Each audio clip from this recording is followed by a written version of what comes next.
Our good Friday morning, we finally made it to the end of the work week. Oh, it's a great feeling. It always is, isn't it? It really is.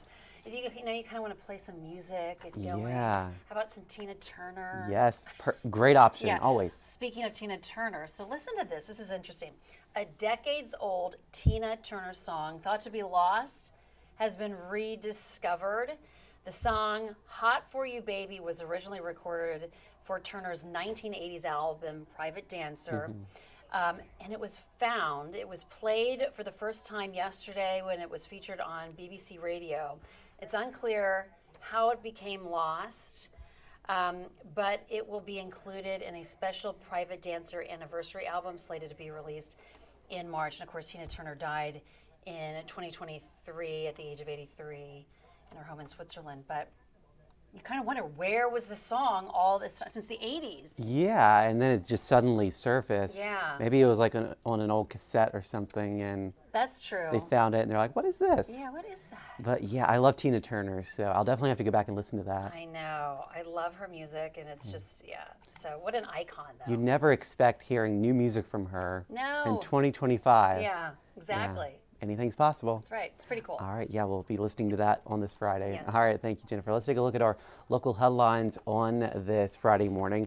Leslie Pryor has been selected to serve on the Albemarle County School Board. The former probation officer will take over the seat for Chuck Pace, who died last month. 7 candidates threw their hats in the ring for the role. The appointment lasts until the end of the year. There will be a formal election in November. Well, due to the rise in artificial intelligence, data centers are becoming more common here in Virginia.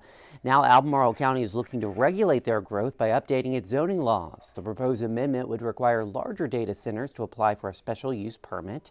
The county also wants to study other impacts of these projects, such as energy usage and water consumption. A ferry that's been operating in Scottsville for almost 150 years may no longer hit the water. Last week, the Board of Albemarle County's Historical Society, the Albemarle-Charlottesville Historical Society rather, voted to decommission the Hatton Ferry. The board says due to low water, the ferry could only operate around 8 weekends a year. It also cites safety issues with the cable system and vessel as part of the problem. The group will host a public meeting at the Scottsville Town Hall to explain its decision, and that is happening on February 4th. And Sotera Martha Jefferson Hospital has opened a brand new community health and outreach center located at the downtown location. The facility will address mental health, food insecurity, and offer free health screenings. The center aims to serve those in need across the community. It is officially open to the public Monday through Thursday from 9 to 4. All right, it is a cold start to the morning, but compared to where we have been the past few mornings, it actually doesn't feel too bad out there. No, we're in the teens and 20s. To put that into perspective, this time yesterday, it was the coldest morning for Charlottesville since 2018. Yes, you could feel it. It was so cold. We had a low of 5 degrees in Seaville. This morning, it's more like the teens and 20s, so yeah, it's cold, but not nearly as frigid. Outside live, we're looking at the weather stem camera at Scott Stadium on UVA grounds, a cotton candy sunrise, if you will. We're seeing some colorful skies there along the Blue Ridge and into the southwest mountain range and towards Carter Mountain. And those clouds are in association with a bit of a milder push of air that will head our way for the weekend and next week. So the radar is dry. Any snow showers stay west across the mountains into West Virginia.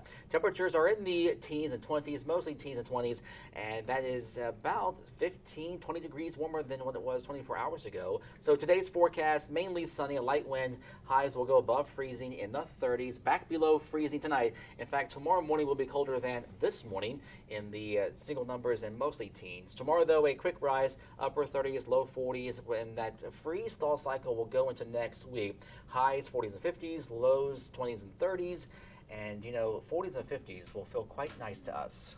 After all, we've been so cold lately that we've become acclimated to these bitterly cold temperatures. But next week, a little break in the Arctic-like weather. Yeah, mid-50s. It's going to feel like springtime out there. It will, and there's no organized weather systems. It's dry until maybe the 1st of February, and by that time, any storm system will bring us plain old rain at this time. Yeah, so no snow. Not yet. We're not done with snow yet, though. We got Not February and March yet. to go through. Exactly. It could still happen. Oh, yeah.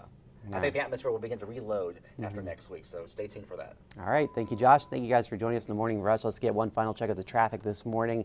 This is I-64 on Afton Mountain. Things are moving smoothly. I hope you guys have a great Friday morning out there, a great weekend, and we'll see you again on 29 News at noon. And of course, we're always live on the 29 News app and the First Alert Weather app.